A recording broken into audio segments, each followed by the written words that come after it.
Kantara cinema ಇಡೀ ಜಗತ್ತನ್ನೇ ಒಮ್ಮೆ ತಿರುಗಿ ನೋಡೋ ಹಾಗೆ ಮಾಡಿತು ಅಲ್ವಾ?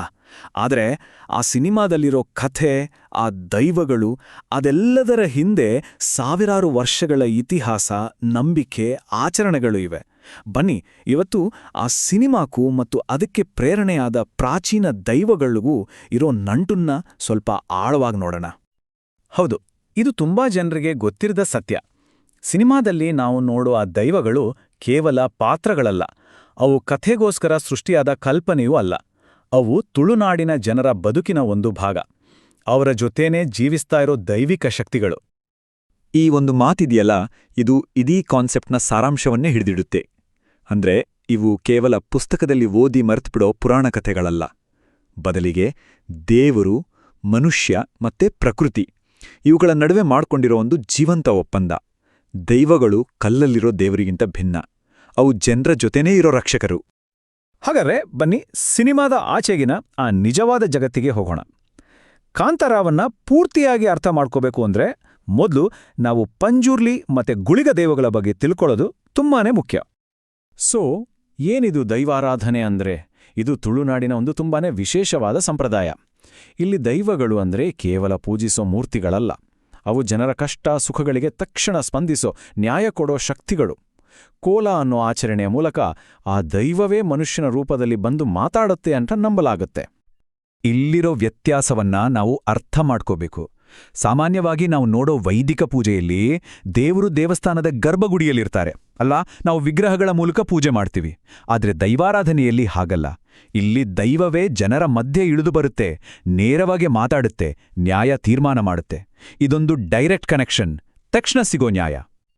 ಸರಿ, ಮೊದಲು ಪಂಜುರ್ಲಿ ದೈವದ ಬಗ್ಗೆ ನೋಡೋಣ. ಪಂಜುರ್ಲಿ ಅಂದ್ರೆ ಕೇವಲ ಒಂದು ಹೆಸರು ಅಥವಾ ಒಂದು ದೈವ ಅಷ್ಟೇ ಅಲ್ಲ, ಅದೊಂದು ಭರವಸೆ, ಒಂದು ರಕ್ಷಣೆ, ಒಂದು ದೈವಿಕ ಒಪ್ಪಂದದ ಸಂಕೇತ. ಪಂಜುರ್ಲಿಯ ಮೂಲ ಪಾತ್ರವೇ ರಕ್ಷಕನದ್ದು. ಬೆಳೆಗಳನ್ನ, ಧರ್ಮವನ್ನ ಕಾಪಾಡೋದು. ಸ್ವಭಾವದಲ್ಲಿ ತುಂಬಾನೇ ಕರುಣಾಮಯಿ, ಕ್ಷಮಾಗುಣವುಳ್ಳ ದೈವ ಇದು. ಕೊಟ್ಟ ಮಾತಿಗೆ ಸಾಕ್ಷಿಯಾಗಿ ನಿಲ್ಲೋದು ಇದರ ಇನ್ನೊಂದು ದೊಡ್ಡ ಜವಾಬ್ದಾರಿ. ಈ ಕತೆ ಶುರುವಾಗೋದೇ ದೇವಲೋಕದಲ್ಲಿರೋ ಶಿವಪಾರ್ವತಿಯರ ಉದ್ಯಾನದಲ್ಲಿ. ಅಲ್ಲಿ ಒಂದು ಪುಟ್ಟ ಕಾಡು ಹಂದಿ ಇತ್ತು. ಅದು ತುಂಟಾಟ ಆಡ್ತಾ ಅಲ್ಲಿದ್ದ ಪವಿತ್ರ ಗಿಡಗಳನ್ನೆಲ್ಲೋ ಹಾಳು ಮಾಡೋಕೆ ಶುರು ಮಾಡ್ತು. ಪಾರ್ವತಿಗೆ ಅದರ ಮೇಲೆ ಪ್ರೀತಿ, ಆದರೆ ಅದರ ಹಾವಳಿ ಜಾಸ್ತಿ ಆಗ್ತಾ ಹೋಯ್ತು. ಆಗ ಕೋಪಗೊಂಡ ಶಿವ ಆ ಹಂದಿಗೆ ಶಾಪ ಕೊಟ್ಟು ಭೂಮಿಗೆ ಕಳಿಸ್ತಾನೆ. ಆದ್ರೆ ಇಲ್ಲೇ ನೋಡಿ ಕಥೆಯ ಅದ್ಭುತ ತಿರುವು. ಶಿವನ ಕೋಪ ಒಂದು ರೀತಿ ವರವಾಯಿತು. ದೇವಲೋಕದಲ್ಲಿ ವಿನಾಶ ಮಾಡ್ತಿದ್ದ ಅದೇ ಶಕ್ತಿ ಭೂಮಿಗೆ ಬಂದಾಗ ಮನುಷ್ಯರ ಹೊಲ ಗದ್ದೆಗಳನ್ನ ಕಾಯೋ ದೈವಿಕ ಶಕ್ತಿಯಾಗಿ ಬದಲಾಯಿತು. ಅಂದ್ರೆ ಒಂದು ನೆಗೆಟಿವ್ ಎನರ್ಜಿ ಪಾಸಿಟಿವ್ ಪರ್ಪಸ್ ಆಗಿ ಕನ್ವರ್ಟ್ ಆಯಿತು. ಅಂದಿನಿಂದ ಪಂಜುರ್ಲಿ ಮನುಷ್ಯ ಮತ್ತು ಪ್ರಕೃತಿ ನಡುವೆ ಒಂದು ಜೀವಂತ ಒಪ್ಪಂದದ ಥರ. ಅದನ್ನು ಗೌರವಿಸಿ ನಂಬಿದ್ರೆ ಅದು ಬೆಳೆಗಳನ್ನ ರಕ್ಷಿಸುತ್ತೆ. ಒಂದ್ವೇಳೆ ದ್ರೋಹ ಬಗೆದ್ರೆ, ಮಾತು ತಪ್ಪಿದ್ರೆ ಆಗ ಕಷ್ಟಗಳ ರೂಪದಲ್ಲಿ ಎಚ್ಚರಿಕೆ ಕೊಡುತ್ತೆ. ಇದು ಸತ್ಯ ಮತ್ತು ಕೊಟ್ಟ ಮಾತಿನ ಪಾಲಕ. ಸರಿ, ಪಂಜುರ್ಲಿ ಕರುಣೆ ಮತ್ತು ರಕ್ಷಣೆಯ ಸಂಕೇತ ಆಯಿತು. ಆದರೆ ನ್ಯಾಯದ ಇನ್ನೊಂದು ಮುಖವೂ ಇದೆ ಅಲ್ವಾ? ಅದು ಉಗ್ರ, ಕಠಿಣ ಮತ್ತು ರಾಜಿ ಇಲ್ಲದ್ದು. ಅದೇ ಗುಳಿಗ. ಗುಳಿಗನನ್ನ ಕ್ಷೇತ್ರಪಾಲ ಅಂತಾರೆ, ಅಂದ್ರೆ ನೆಲದ ರಕ್ಷಕ. ಆದ್ರೆ ಇವನ ರೀತಿ ಬೇರೆ. ಸ್ವಭಾವದಲ್ಲಿ ತುಂಬಾನೇ ಉಗ್ರ, ರಾಜಿ ಅನ್ನೋ ಮಾತೇ ಇಲ್ಲ. ಶಿಕ್ಷೆ ಕೊಡೋದ್ರಲ್ಲಿ ಹಿಂದೆ ಮುಂದೆ ನೋಡಲ್ಲ. ನ್ಯಾಯದ ಕರಾಳ, ಆದ್ರೆ ಅಷ್ಟೇ ಅವಶ್ಯಕವಾದ ರೂಪ ಈ ಗುಳಿಗ. ಗುಳಿಗನ ಜನ್ಮದ ಕಥೆ ಭಯಂಕರ. ಶಿವ ಎಸೆದ ಒಂದು ಕಪ್ಪು ಕಲ್ಲಿನಿಂದ ಹುಟ್ಟಿದವನು ಈ ಗುಳಿಗ. ಹುಟ್ಟಿದಾಗ್ಲೇ ಅವನಿಗೆ ಎಂಥ ಹಸಿವು ಅಂದ್ರೆ ಸೂರ್ಯನನ್ನೇ ನುಂಗಿಬಿಡುವಷ್ಟು.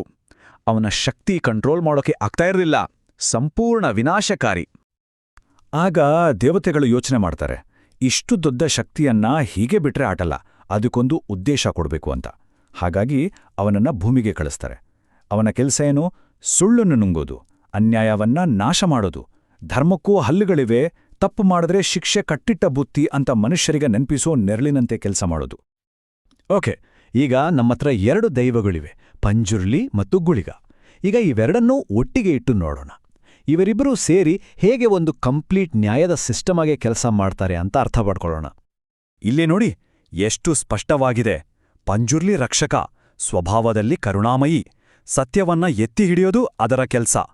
ಇನ್ನೊಂದ್ ಕಡೆ ಗುಳಿಗ, ದಂಡನಾಯಕ, ಸ್ವಭಾವದಲ್ಲಿ ಉಗ್ರ, ರಾಜಿ ಇಲ್ಲದವನು. ಅವನ ಕೆಲ್ಸ ಶಿಕ್ಷೆಯನ್ನ ಜಾರಿಗೊಳಿಸೋದು. ಒಬ್ಬರು ಸತ್ಯಕ್ಕೆ ರಕ್ಷಣೆ, ಇನ್ನೊಬ್ಬರು ಅಸತ್ಯಕ್ಕೆ ಶಿಕ್ಷೆ. ಇದು ನಾವು ಅರ್ಥ ಮಾಡ್ಕೋಬೇಕಾದ ಅತಿ ಮುಖ್ಯವಾದ ವಿಷಯ. ಪಂಜುರ್ಲಿ ಮತ್ತು ಗುಳಿಗ ಶತ್ರುಗಳಲ್ಲ. ಅವರು ಒಂದೇ ನಾಣ್ಯದ ಎರಡು ಮುಖಗಳು. ಒಬ್ರು ಸತ್ಯದ ಆಧಾರದ ಮೇಲೆ ಪ್ರೊಟೆಕ್ಷನ್ ಕೊಟ್ರೆ, ಇನ್ನೊಬ್ರು ಆ ಸತ್ಯವನ್ನ ಮುರಿದಾಗ ನ್ಯಾಯ ಕೊಡ್ತಾರೆ. ಒಬ್ರು ಒಪ್ಪಂದ, ಇನ್ನೊಬ್ರು ಆ ಒಪ್ಪಂದ ಮುರಿದ್ರೆ ಆಗೋ ಪರಿಣಾಮ. ಇವರಿಬ್ರು ಸೇರಿ ಒಂದು ಬ್ಯಾಲೆನ್ಸ್ ಅಂದ್ರೆ ಸಮತೋಲನವನ್ನ ಕಾಪಾಡ್ತಾರೆ. ಹಾಗಾದ್ರೆ ಈ ಸಾವಿರಾರು ವರ್ಷಗಳ ಹಳೆಯ ಕಥೆಗಳೆಲ್ಲ ಇವತ್ತಿಗೆ ಯಾಕೆ ಮುಖ್ಯ? ಕಾಂತಾರದಂತಹ ಸಿನಿಮಾ ಯಾಕೆ ಇಷ್ಟೊಂದು ಪ್ರಭಾವ ಬೀರಿತು?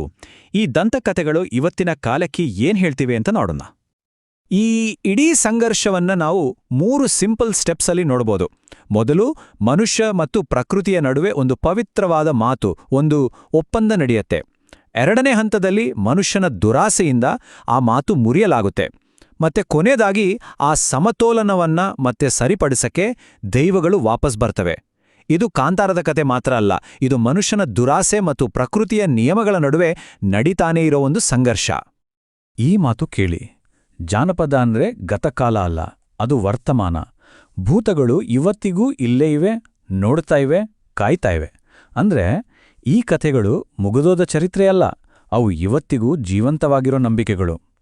ಒಂದು ರೀತಿ ಪ್ರಕೃತಿಯ ನಿಯಮಗಳನ್ನ ಮೀರಿದಾಗ ದೈವಗಳು ಮತ್ತೆ ಎಚ್ಚೆತ್ಕೊಳ್ತವೆ ಅನ್ನೋ ಒಂದು ಎಚ್ಚರಿಕೆಯ ಗಂಟೆ ಇದು.